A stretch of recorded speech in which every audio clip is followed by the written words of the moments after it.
आधा घर लिपेली नदिया आधा घर थाली न हो अम्मा दे तू सोने का कंगनवा तबन पूरा लीपबो अम्मा दे तू सोने का कंगनवा तबन पूरा लीपबो अदगर लिपेली नदिया आधा घर ठाड़ी न हो चाची दे तू काने का झुमुकवा तबन करली बबो चाची दे तू काने का झुमुकवा तबन पूराली बबो आधा आंगन लिपेली नदिया आधा आंगन खाड़ी न हो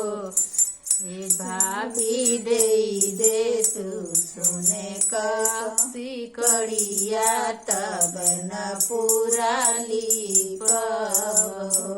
भाभी दे तू सोने का सिकड़िया तबन पूरा लीपबो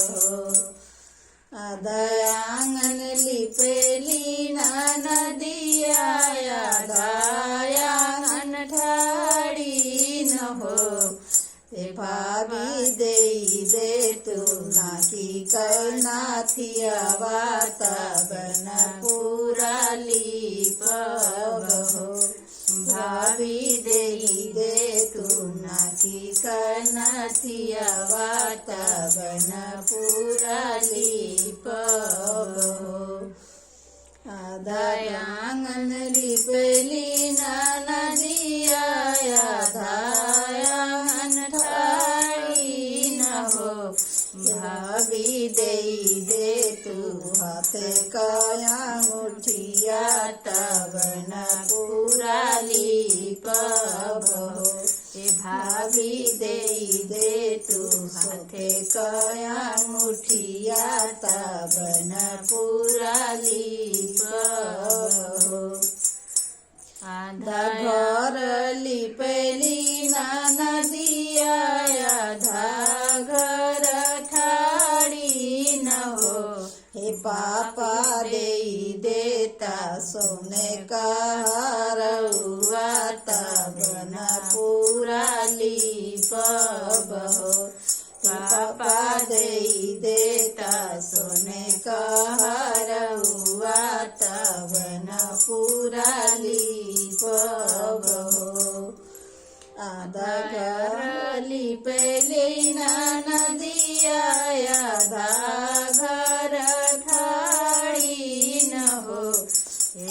चाचा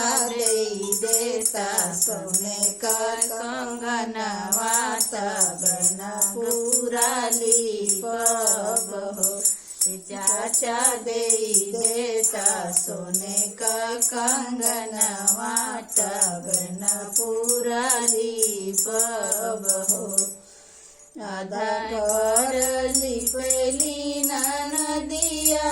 आधा घर ठाड़ी न हो भैया देता सौरी का पोतैया तबन पूरा लीपबो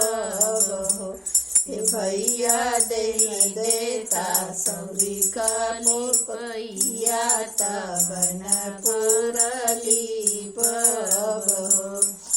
भैया देता सौरी का लिपैया तबन पूरा ली